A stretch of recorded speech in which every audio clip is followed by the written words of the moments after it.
And like, I imagine on the day of the fight walking out front and going, I got a 20 spot, give me a ticket.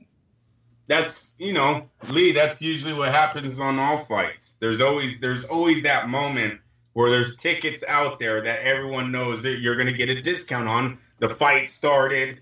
You know what I mean? It's just, it wasn't as hot as people anticipated. They didn't come to Vegas because they thought the ticket seats were going to be too high. Because you do something like this could backfire on them. There might be people out there that thought they had a chance to get in with the grand, and now seeing that the highest seats in the building, the last row is 3,500. Well, I'm not even going to go. I'll just stay at home and watch it.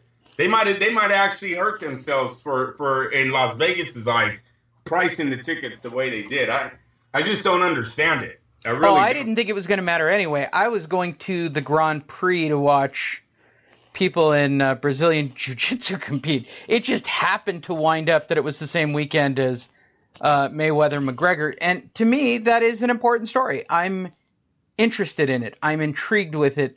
It'll be interesting to see. I'm intrigued with the ending. That's it.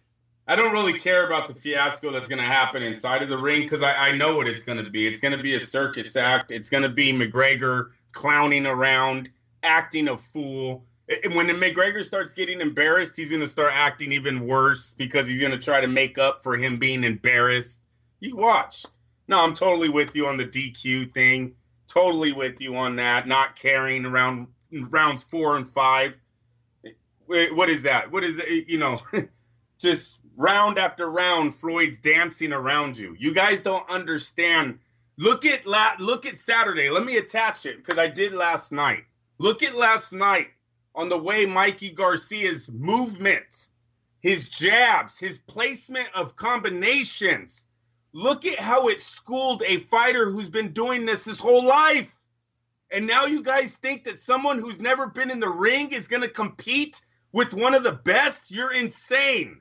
This is all about the rematch. This is all about the follow-up fight. This fight on August 29th is nothing but a setup. It's to make us believe, make Floyd believe that he has it in the bag and he will accept that octagon match when the UFC offers it. It's a great plan by the UFC. And I'm gonna even I'm gonna tell you something, you boxing guys that are, thinks Floyd is untouchable. If he does accept that octagon match, dude, he's 40 years old going into that thing. 41. This is not the Floyd of the prime. So the UFC has a great plan here that I think that they're doing right now on Floyd Mayweather. How do they say it? Hook, line, and sinker, baby. They got him. They got him. And they're going to make us look really bad if he gets choked out a year from now in that fucking octagon. Mark my words, people. Yeah, what you said. Shit. I'm actually going through all the social media from the past week. I guess a shout out to Big Baby Miller for he was on that fight card in Brooklyn. He won again, right? The big heavyweight. All I wanted, yeah, that was. I mean, he fought the El Negro, Gerald Washington. Yeah, he sure did. So Lee, back to it though. Oh my God, I can't even get you off the topic. This is the only thing I want to see Floyd do. I want to see Floyd hit McGregor, go spin all the way around him, and then hit him again. That's the only thing I hope Floyd really does to him.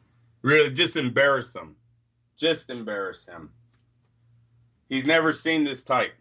He's never seen it at all. Adrian Broner didn't even know what to do with it, and he's been in the ring with some of the best, Lee, and he looked confused last night when Mikey really started moving. And it was about the placement of the combinations. Sometimes he went low, sometimes he went high.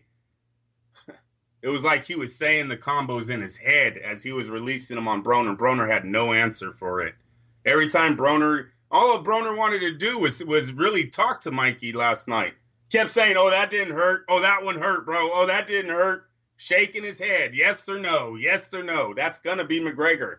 Believe that, you guys. He's not going to be able to touch Floyd. He's going to be responding to Floyd by just going, oh, that was a good punch.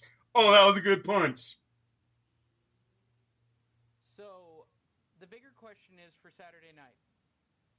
Will the UFC release their numbers in comparison to the Broner fight to see who had a better night on Saturday night? Because that was a big fight card in LA. Was it pay-per-view for the UFC? Oh, yeah. Oh, that would suck if they beat boxing that was on Showtime. Right? Yeah. I don't know. Lee, the UFC hasn't released their numbers in a long time. And maybe if they do on some MMA website that I don't go to, but the UFC pay-per-view numbers used to be big. Like FightNews.com used to put them out. What was it? Yahoo. Kevin Aioli would always throw out the UFC numbers. I don't really see UFC pay-per-view numbers anymore. Not saying that's bad or good. I'm just saying in my opinion, I just don't see them. So I don't know if they're going to release them or not. I don't know what the UFC does right now on a average pay-per-view show. I know McGregor sells, but does everyone else? I don't know. There you go. What do you think? Well, you tell me. Do you I don't see know. them? That's probably the biggest card the UFC has put on in quite some time. It was John Jones. John You're Jones, right. Cormier, Cyborg. I mean, you had a lot going on that card.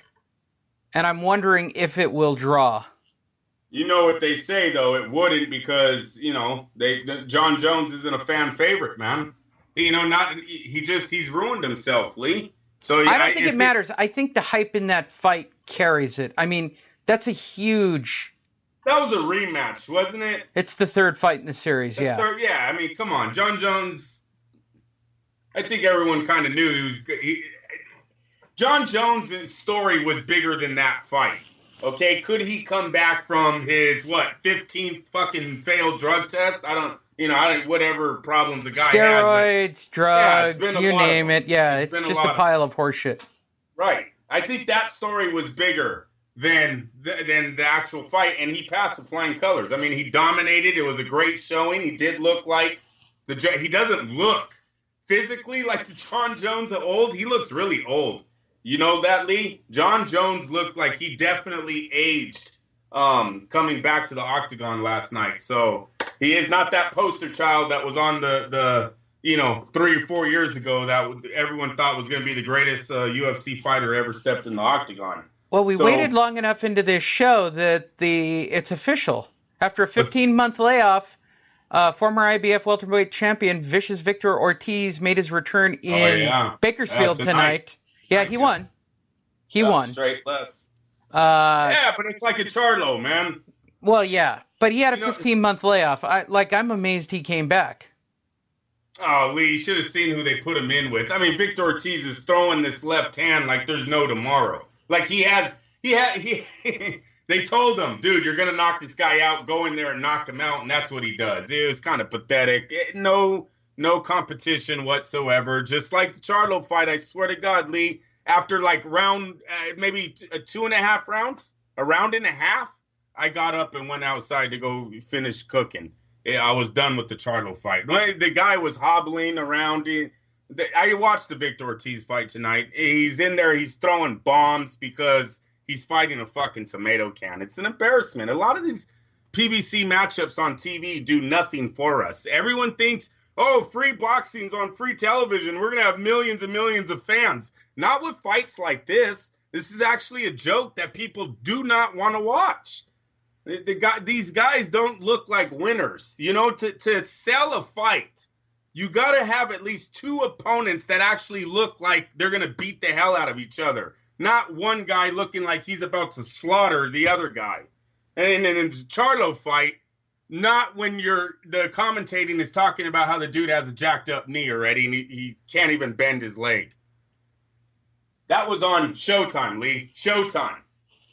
True. Let's see. Am I missing anything else? Broner made $1 million, and they're saying he's being sued for. They both made $1 million. They both made $1 million even for that fight. Yeah. But Broner's being sued for $200,000 for a sex tape. That already came out. Thank God. Yeah. I'm looking at all the post-fight stuff. I'm still the can man. I'm gonna be a champion again. He was not the You know what? man. You're not. You're not. You're going away. You're done. Yeah. And don't be surprised when you don't get another fight, or they feed you to somebody even worse. Like, he got off lucky this time. Like, the PBC has a history. Once you lose, they fuck you up. Like, they'll put him in the ring with somebody who's 2 or 3 weight classes above him and really get his shit jacked up. Yep. And for those of you going, the PBC would never do that. He's still a moneymaker. You know what? So was Robert Guerrero, and they did that to him. They'll put him in the ring again. No, Broner's got at least 2 more defeats. Matter of fact, I haven't seen Broner knocked out. So the PBC there's somebody to kick his ass. I'm positive. Yeah. Yeah. They'll say, this man has never been stopped. Oh, my God, what a great fight. He actually knocked him out. Well, fuck, it's his 7th defeat. Yeah. I'm glad he got knocked out, man. It was going to happen eventually, but no, they did a great job with that. That is absolutely correct. Is there any other news of the week that I missed at all? No, I threw a few at you. Did you say them all already? I thought we got them all. I think I'm on it for a rarity.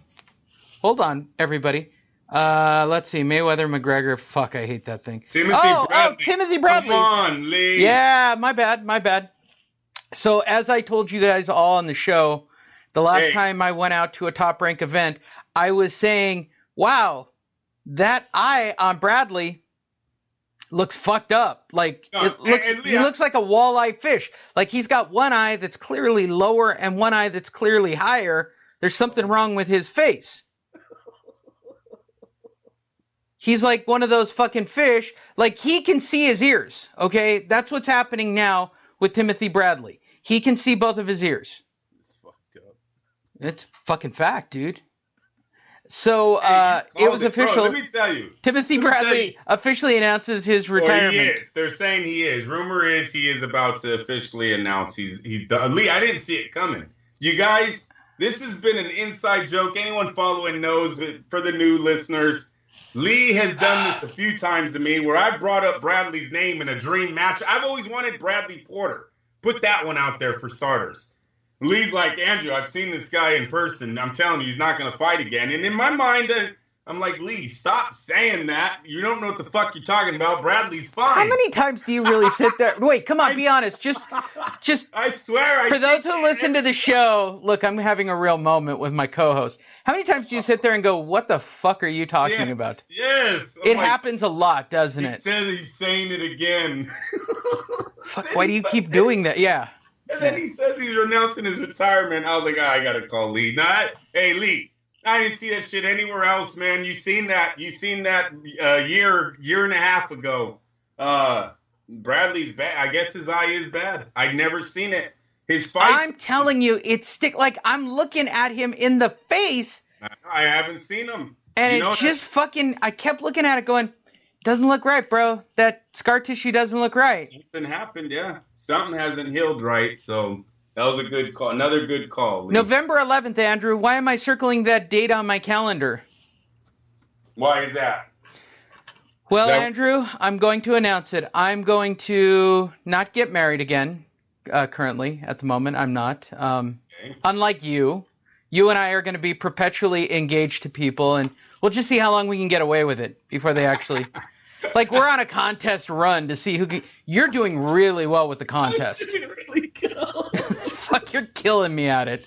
Like, you got years on... How many years is it now? Since you actually said, hey, will you actually marry me? And she put on a ring. Oh, man. Yeah. How long has she had a ring? And since the 20s, and we're in the 30s, bro. Sorry, that's fucking awesome. That made me laugh. No, November 11th is not Andrew's wedding nor my wedding, nor are we wedding each other. They have actually started to talk about dates for Joshua Klitschko 2, November 11th. And where's it going to be, Andrew? Las Vegas. Yeah! Yeah. Fuck, makes my nipples hard. I am so excited about that fight, I don't even know what to say about it. I thought the first one was fantastic. If you have not seen it, go get yourself a fucking copy. Use your HBO on demand or your Showtime on demand or whatever the shit you got to do to see it. Go see it because Eddie Hearn is a god. He puts on great fights. He will sell out Vegas. He will stack the cards so heavy that people will kill themselves to try to get into that building. I guarantee it. If they don't hold that in the T-Mobile Arena, or they could have that at the Silver Bowl, actually.